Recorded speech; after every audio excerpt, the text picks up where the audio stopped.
Hello and welcome to the Divorce to Bliss podcast. Here you will learn all things related to healing from divorce, mind, body, and spirit, so you can create a beautiful new life filled with happiness.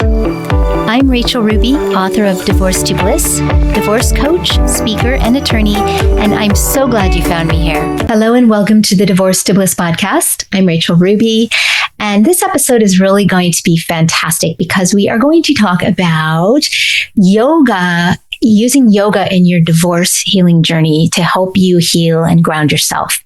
My guest is Lisa Danahy, and she is a powerful educator and entrepreneur.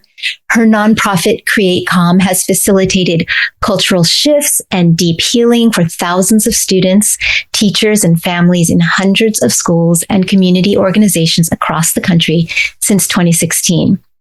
With an MS in yoga therapy and a BA in psychology, over 30 years as a school administrator, an SEL curriculum developer, and certification as an advanced educator and trainer, wow, Lisa is highly skilled at creating accessible, evidence-based curricula for behavioral and emotional regulation and physical and mental health. Lisa is a Hay House featured author, national conference presenter, and international trainer.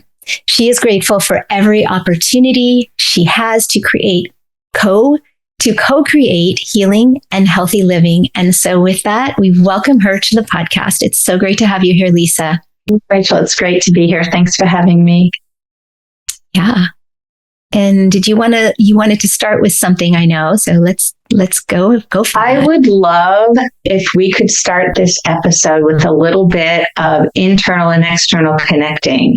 So wherever you are, as long as you're not driving or working with heavy instruments, if you can take a moment and either seated or standing, just feel where you are. Rub your hands together and maybe take your hands, and as you're rubbing them, consider what part of you needs a little nurturing right now. What part of you needs a little love, a little kindness, maybe a little more ease. And take your hands to that part of your body. Maybe it's your eyes or your neck or your throat. And place your hands right now wherever they're called to. Maybe it's your chest or your belly. And then let your hands settle in there and start to notice your breath, just breathing in and breathing out as if you're sending healing energy to that part of your body that's calling for a little more care. And notice that you can allow all the other stuff to be out there, all the other muck to be out there, but right here, right now, you're sending your own energy of love and healing to where you need it most. Now take a big, big breath in. Hold it there for a moment and feel that sense of fullness. And breathe out slow and steady, relaxing your arms, and just notice how you feel.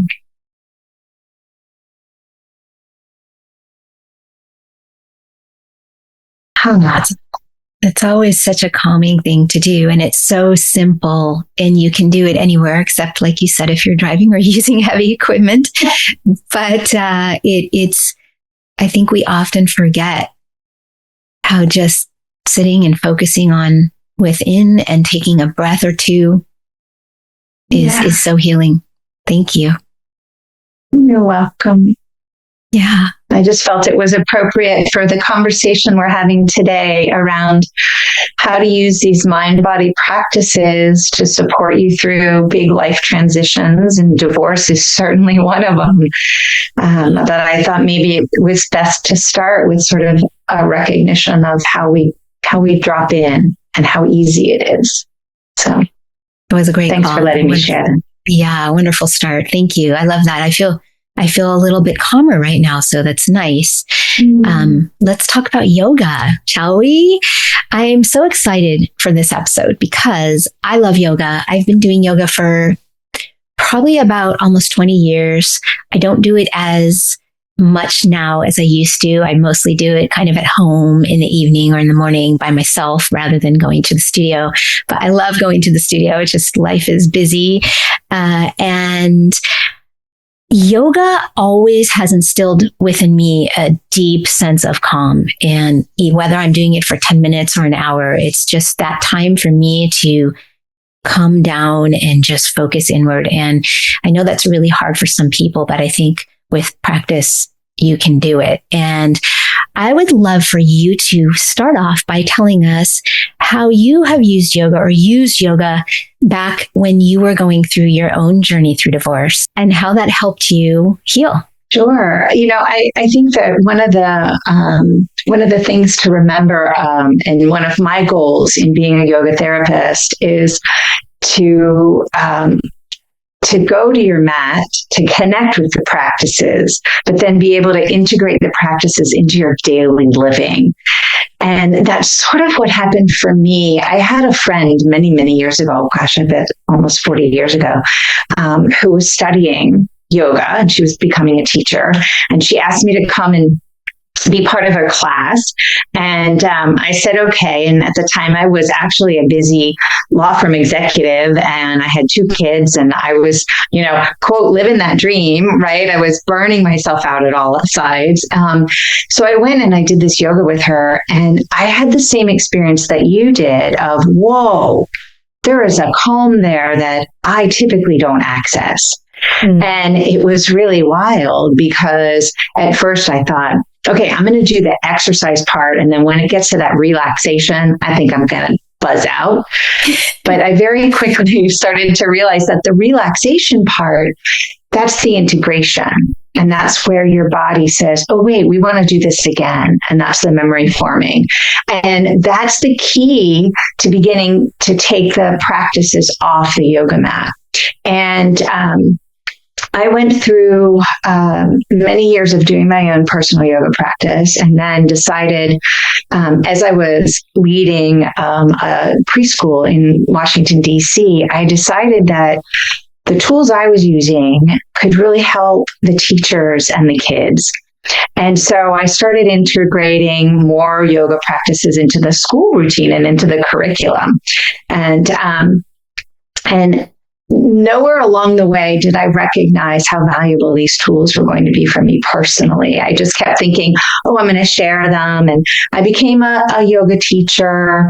In 2013, I actually left the school and began bringing yoga practices to folks who, teachers, parents, folks who were dealing with big life transitions or injuries. And lo and behold, I started recognizing that I was kind of on unsteady ground in my own life. And I made a conscious transition to not just sharing the yoga, but actually living the yoga. And it was those practices. And when I say yoga, I don't mean just the movement, because that's an important part of it. And I know you've spoken a lot in your other episodes about breathing and body alignment and becoming connected mind-body. But part of yoga has 8 limbs. And part of yoga is 2 limbs that are known as the yamas and the niyamas.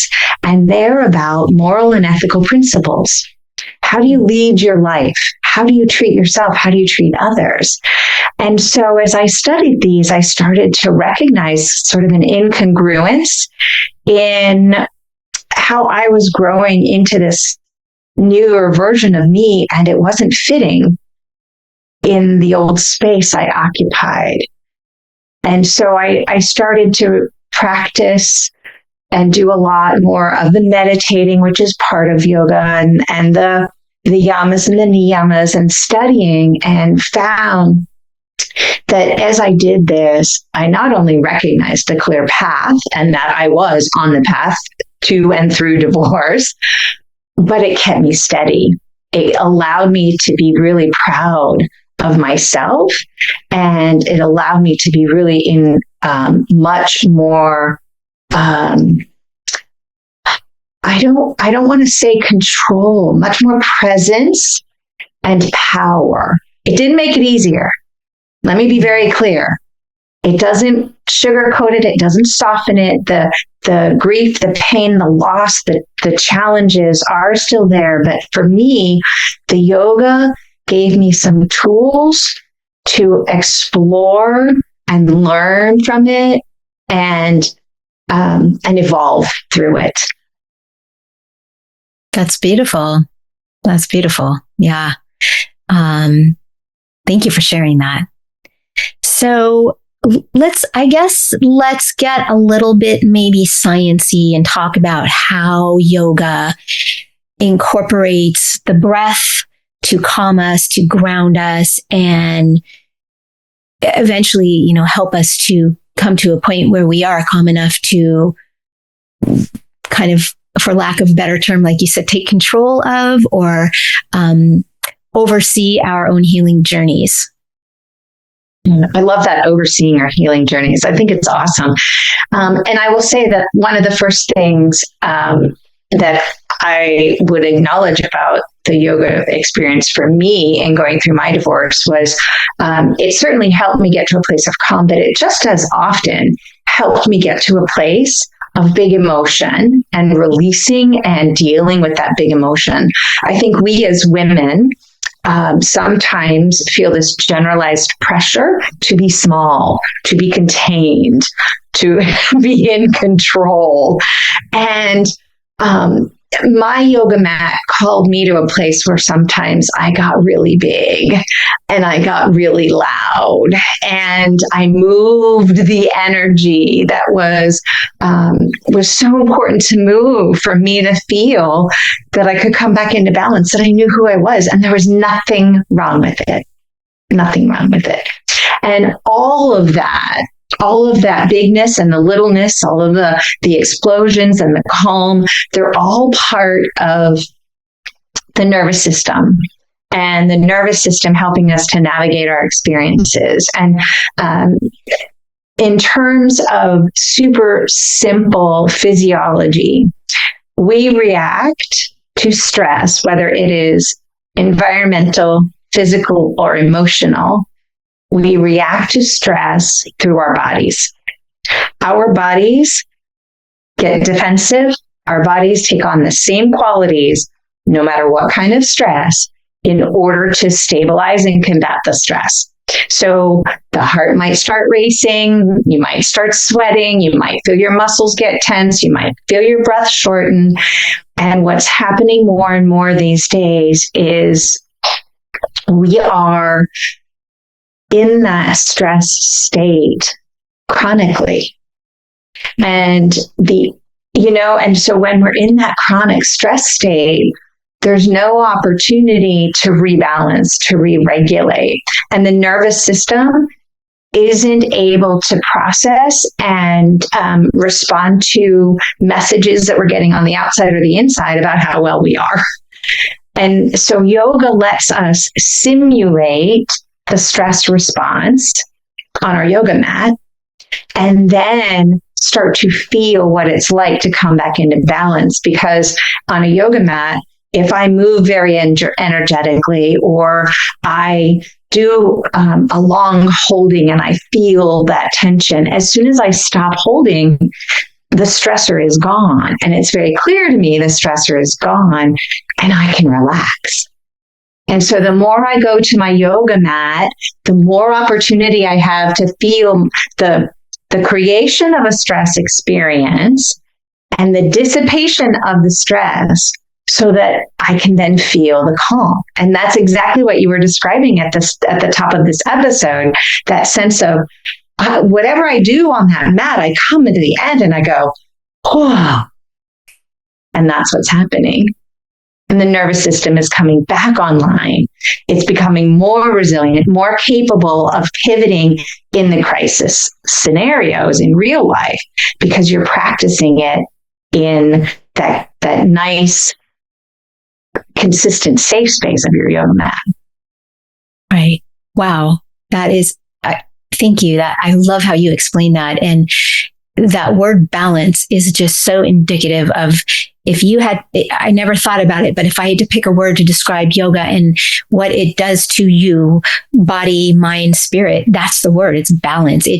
it balances, like you said, when you're on that mat and you're focused, then you can come out of that and bring that with you. And sometimes it doesn't happen right away if you're in the middle of something big, traumatic, like a divorce, but you have to stick with it, because like a lot of these tools and healing methods we talk about, it's the practice, and yoga is a practice, like you said. And so I love that thought of I just kind of see a scale, like a legal scale, and just kind of getting to the point where it's like this, tipping a little bit and trying to stay there. And, tomorrow it might go like this and you'll get back on your mat. And again, it's the repetitiveness of coming to that space and practice. So it's beautiful. Yeah. Thank you. Yeah. And anyone can do it. It doesn't require special training. True. In fact, it doesn't require that you even know any yoga at all. If you find yourself in a space and you move and breathe consciously, you are starting to trigger your nervous system that you want to come back to balance. That's a great point. And also yoga, it's funny because when I have met people in my lifetime who've never practiced yoga, and they're often misinformed as to what it is. Like, do I have to twist my body like a pretzel and, do these weird poses? And I can't do that. And I'm not flexible. And there's so many different types of yoga. And yes, if you fall in love with yoga and you want to continue the practice, you can dive into some of those other types of yoga practices. But like you said, it can be very simple. Just you and the breath on the mat, just simple movements, just even with just breathing and sitting. And so I love that yoga presents the opportunity to start simple and stay simple, if that's where you want to go, or to just venture into other practices within yoga. So yeah, I always ask folks, are you able to take a conscious breath? Are you able to recognize that you breathe in, that you breathe out, and maybe even guide it? You're doing yoga. Yeah, so you're doing yoga and you don't even know We all can do that. So yeah, it's definitely. Let's talk a little bit about some of the tougher emotions, like grief, and how does yoga play into processing grief and even bypassing? I know you've kind of touched on that a little bit, but I'd love to maybe go a little deeper and help rebuilding the trust, the self-trust, and the self-confidence, and how the practice can lead to that. Yeah, I think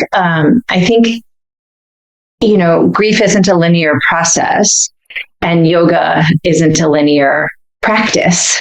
So that's one of the reasons I think it works so well, because wherever I am in my grief in any given moment, I can find it and meet it without judgment on my yoga mat. And I think that the first thing is to get into the body and start to notice what's happening in my body. How is grief showing up in my body? Is it a tightness in my chest? Is it tears on my face?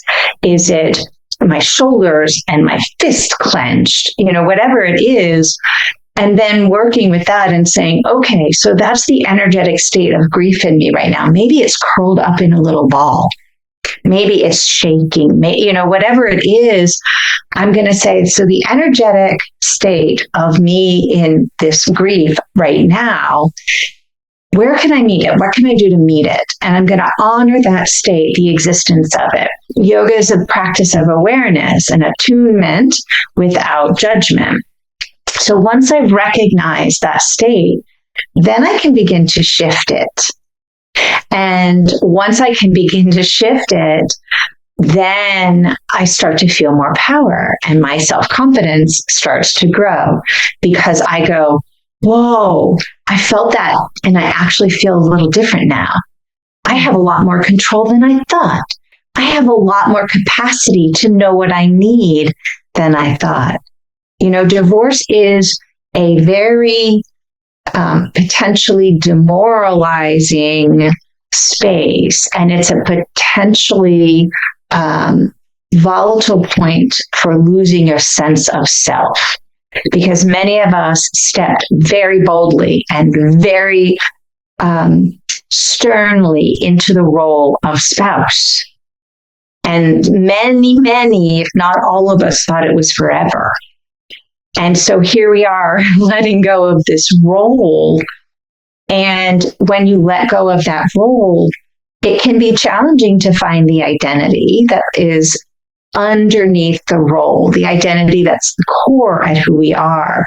And for me, the movement helped me feel into my body and move the energy. The breath helped me engage the nervous system. And then the meditation helped me to look at what is really true. Who am I? What are my needs? I'll never forget one of my most powerful sessions with my therapist, and I am a proponent of therapy. She said, "What do you need?" And I had no idea. I couldn't articulate it. And so in my yoga practice, every time I'd go to my mat, I'd say, "What do I need? What do I need? Oh, I need to move. Oh, I need to breathe. I need to lie still. I need to just be." And every time I did it, that built just that little bit more trust and that little bit more confidence that I am okay.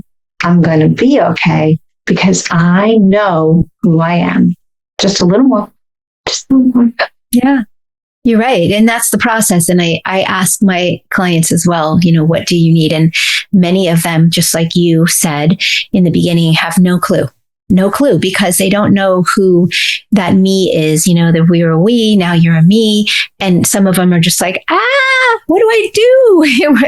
And so It's that process of figuring that out that gives you so much freedom. And so I think it's clear that yoga is a really wonderful way to help answer that question. What do you need? And that changes all the time too, right? What do you need? It's going to change. That's right. That's right. And it gave me an opportunity to from that energetic perspective, to release some of the ties that I had emotionally, and some folks might even say through my energetic body, to my husband. It allowed me to give some space so I didn't have to be so hurt or angry or whatever the adjective is that describes that feeling of no longer being something. I didn't have to go there because it was just a passing space. Right. So I think that helped me a lot too. Yeah, it's a solid journey. I love it. Okay. Let's see. I wanted to ask you about other feelings, like feelings of anger and resentment and betrayal. And I assume it's the same process, but some of those feelings can be so overpowering sometimes that I think for some people, it might be hard to just sit down and just breathe, because you have, what it does to your nervous system. It just makes you tense and yeah. So tell us a little bit about those types of feelings and maybe how we can combat those with our practice. Yeah, I think, like I mentioned before, I think those feelings are particularly challenging because as women, we're really discouraged from having them. And as women, many of us grew up with that be a good girl pressure. And good girls don't scream, good girls don't cry, good girls don't get angry. And so I think for me, one of the things that I found was there's also sort of a judgmental scale of which emotions are appropriate. And when I stopped deciding if I had the right emotions or the wrong emotions or the good emotions or the bad emotions, and I just said, oh, what am I feeling now? Oh, I'm feeling this. What would feel really good to go with that? Then I was able to move through, and then that feeling kind of went away. And so to me, it was, to get out of the habit of labeling it and then also just meeting it where it is. I will tell you that for probably the first 6 months after my divorce was finalized, I had a really hard time sitting still. I had a really hard time going into this head because this head was full of stuff. So I had a very physical practice. I was moving a lot. And the things that I found that really helped me, and I can demonstrate some of them in a moment, but were things like what I call closing the loop, having my hands and my feet all touching the ground at the same time, being really, feeling the earth, and tapping and even banging on the earth, right? Just like feeling into it and moving very big. And over time, I've seen a balancing in it, and I've seen less of a need to be big. There's still moments, but I've really just gotten to the point where I just meet myself with whatever is there, and I would encourage everyone who is going through this to resist the temptation to label your feelings as good or bad or appropriate or not, because they just are, and they are you. And you deserve to feel however you feel. You don't deserve to act in response to those feelings, because that might get you in a place where you don't feel good. But you feel them and you go, well, I feel this. I'm going to move it. And then I think I'm going to be all right. Yeah, that's so important, because obviously we do need to feel the feelings. And I think, especially with men, but women do this as well. Many men will tend to push those feelings under the rug and just go out and do, because they're given different messages growing up than the women are. Although that's changing a little bit, but still, I mean, our generation, like you said, we were told, be a good girl. You're not loud. You're not, you just kind of grin and bear it type of thing. Right. And so I think that I know that it's so important to feel those feelings. And I love how, yoga can, again, help with the balance. And another thing that I loved in my healing journey besides yoga was dance. And it was kind of the same. And I did a podcast on this. It was the same type of just the movement, and that, you can be really big or really little. You can just stand and just, bounce, or you could just, all these crazy things, and you could put different types of music on. And so it's that same philosophy of just helping to get those feelings out in whatever way you need to. And you can cry. And I would cry when I was dancing sometimes. And so I love that. It's all about the balance and but definitely I think yoga has a place for helping you to release. And that's what needs to happen for sure, because you can't heal until you release.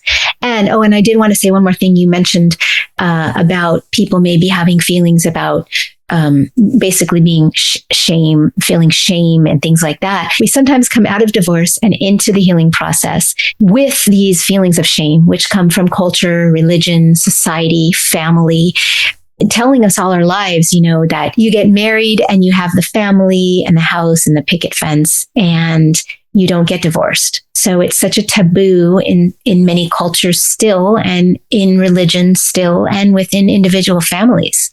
So I think coming into this process with that, so many women I speak to have so much shame, and sometimes they don't admit it right off the bat. And sometimes they don't even realize they have it. And so this is the movement and the breathing and all of those things really help to align the body and the spirit and work on those.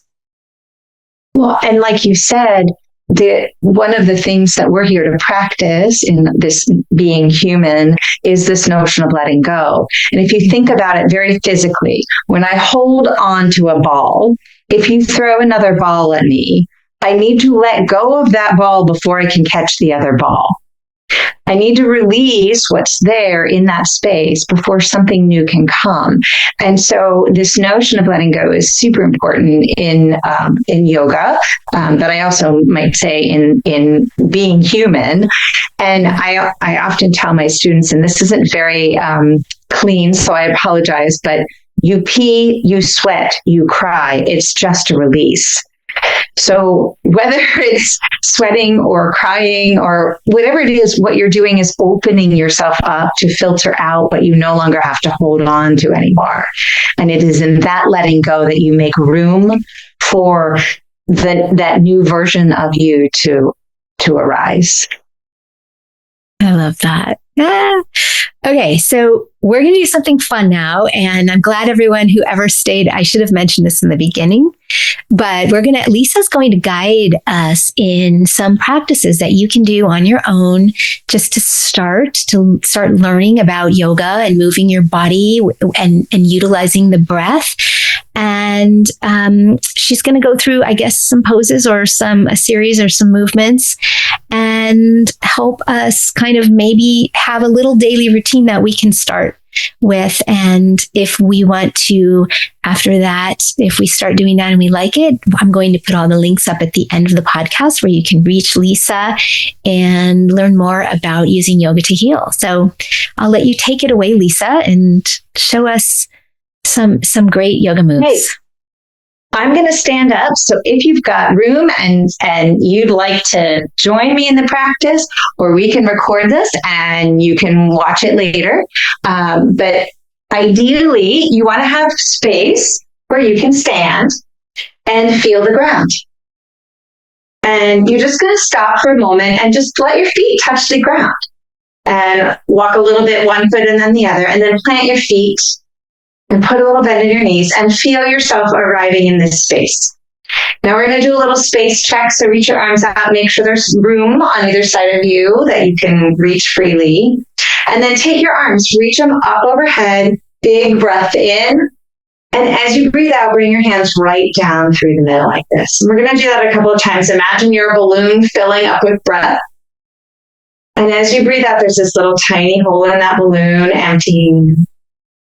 This is one of the quickest ways to bring the left and right hemispheres of your body and mind into alignment to serve you. One more time, a big balloon breath. And breathe it out. Bring your hands across your chest and just check in with yourself for a moment. Feel your heartbeat. Feel yourself breathing. Now, what might be coming up in the middle of all of this could be some of the stories, could be some of the disappointments, some of the stuck parts, some of the stuff that seems to want to hang in there and cause some rumination or some fear. So we're going to work on letting go of that, because it's all okay to have it, but this movement might help you let go of some of it. So your arms come out to your sides, your hands go on your shoulders. And you can do it this way, or you can keep your arms out wide, whatever feels good for you. You're going to turn to one side and breathe in, and turn to another side and breathe out. Press down into your feet so your legs are nice and steady, and you're going to twist like a washing machine. And I want you to think about what things haven't been going well for you today, what things have been getting stuck. I call this, when I'm working with my teenagers, get the muck out.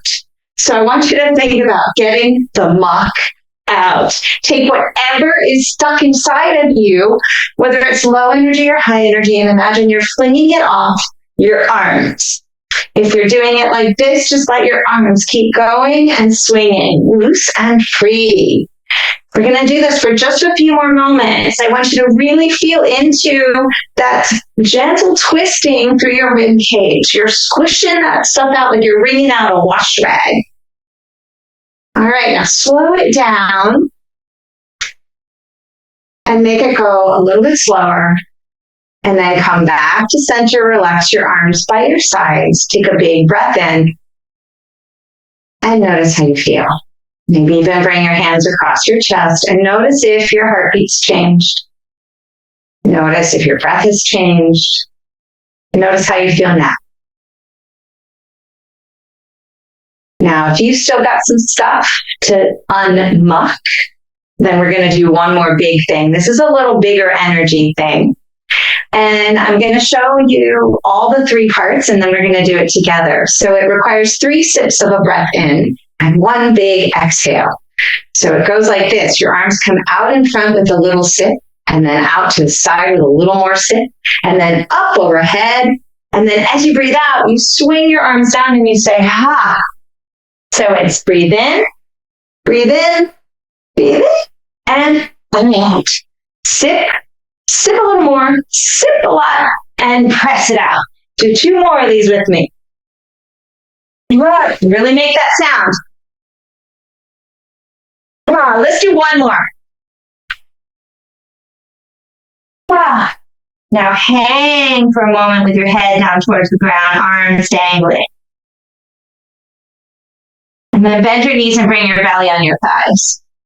Bring your hands up to your thighs and tuck your elbows in. And then slowly stand back up. And once more, put your hands on your heart and notice your breath. Notice your heartbeat. Notice what's going on there.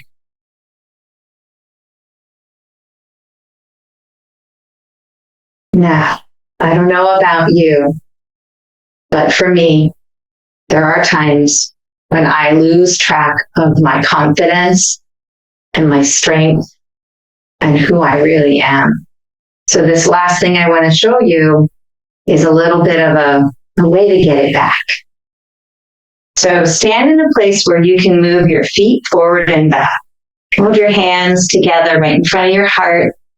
Take a breath in, and when you breathe out, step 1 foot back, bending your front knee.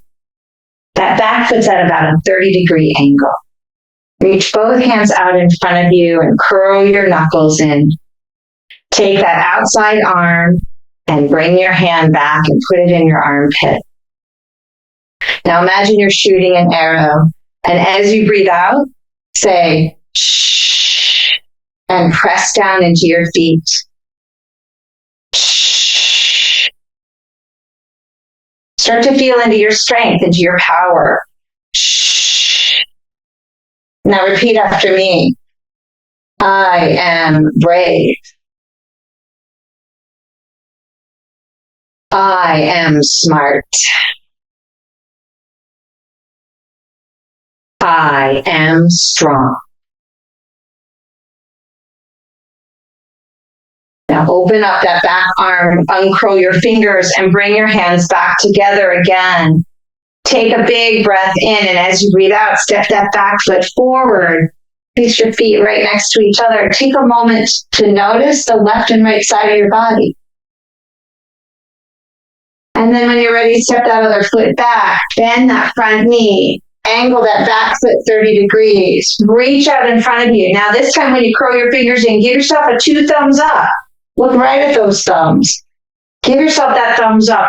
Pull that outside hand back into your armpit. This is strengthening your immune system.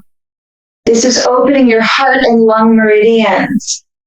Look out over that thumb, and when you breathe out, press down into your feet. Make that shh sound. Keep going. Shh. Now repeat after me. I am brave. I am smart. Believe it. I am strong. Feel it. Feel it every cell of your body. Feel it. And then open those hands. Open those arms. Bring your hands back together over that front knee. Step that back foot forward. Bring your thumbs to your breastbone. Feel your heart center. Take a big breath in. Breathe it out and let it go. And just notice.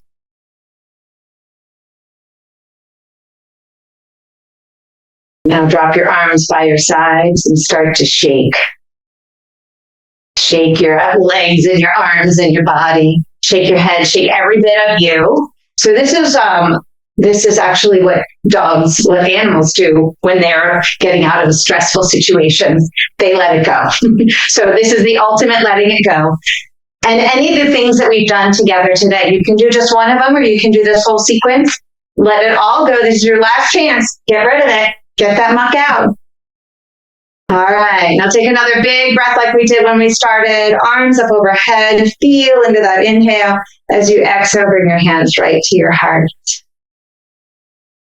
And if you'd like, sit for a moment now and just let it all integrate. Let it all process. Let it move through you. You may have some tears. You may have other feelings, and it's all okay. Let it all be there. And find that little place inside of you that's okay anyway.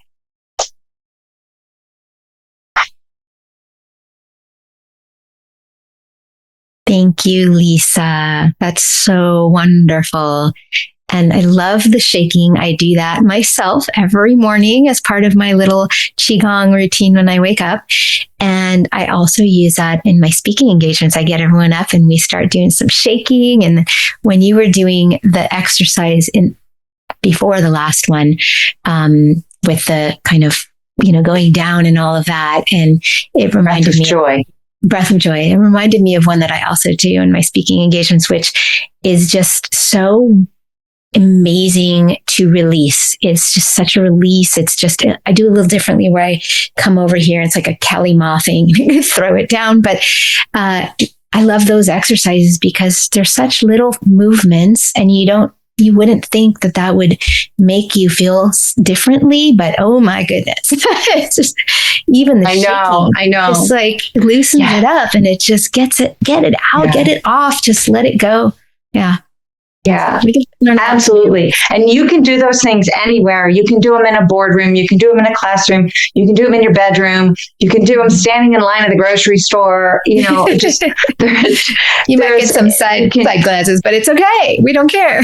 Exactly. You be you. You be you. You be you. Yeah. Oh, I love that. Thank you so much. And this has really been a wonderful episode and so full of information. If you are a listener and you didn't get, I should have mentioned this before, but if you didn't get to see that, I would highly encourage you to tune into the YouTube channel next time you're in front of a screen and check it out, because it really was beautiful and simple, yet very powerful in starting to feel some changes and just the movement incorporated with the breath. So thank you, Lisa. You've been so amazing. I don't know if there's anything you want to say in parting to the listeners and viewers before we sign off about yoga and healing.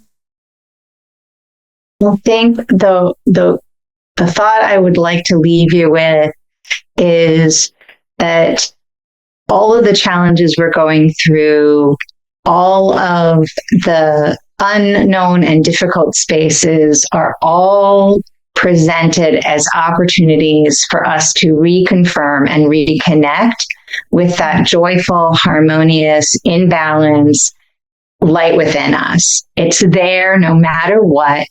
And I just encourage you to give yourself permission to come back to it. Thank you. I love that. Yes, you can do it. You have it within you. And all these hard things that we go through, we learn from them and we grow from them and we rebuild. And that's what the healing journey is all about. So don't look at it as something that's too hard to do, because when you get to the point where you've done the growth and the rebuilding, and keeping in mind that we're always healing. It's never done throughout our life. There's always something we're healing from, and we're becoming better, higher versions of ourselves constantly. But this is such a great place to start. And thank you again, Lisa. Again, I will have all of the links for Lisa to reach her on the screen, and for those of you who listen, in the show notes. And I just want to say it was wonderful having you here today. You've been an amazing guest. I love the demo. Thank you. And if you are a woman healing from divorce, please know that you are not alone. You do not have to suffer. You do not have to be alone. This is a safe space, the Divorce to Bliss podcast. It's a safe community where I find amazing guests like Lisa to come in and talk to you about things that you can do, little things you can do. And so I encourage you to try all of them and find what works. And Thank you for being here, and I look forward to seeing you next time. Please like, comment, share. There may be someone out there you know who needs this, and that's how we spread the word. So thank you for being here, and have a wonderful day, everybody.